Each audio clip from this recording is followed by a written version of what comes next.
Yes, well, the one person you don't play games with would be Nigel Farage, considering he managed to drag the UK out of the European Union. He's not exactly a soft target.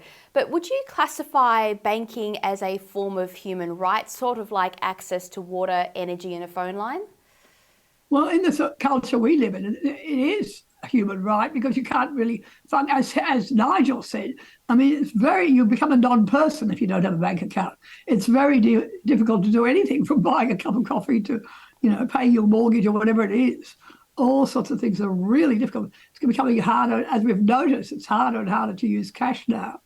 Even if you can access your cash, and this is the question, if people have their bank accounts frozen, as was threatening, I think, to happen in Canada, I mean, you could actually lose your money, which is really quite frightening. So debanking is an extremely serious question for society, or even in the interruption of a bank account. And Bettina, you wrote in this week's Flat White section of The Spectator, and I quote, "There's growing evidence that banking systems are being used to exert social and political control." Gosh, do you remember when the biggest concern most people had was their credit rating? Now the public has to worry about some kind of Chinese-style social credit status.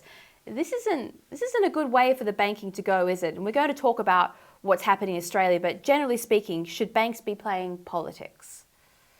Well, obviously not. I mean, it would be nice if none of our corporations played politics, but I don't know how we're going to stop them from indulging in this sort of behaviour.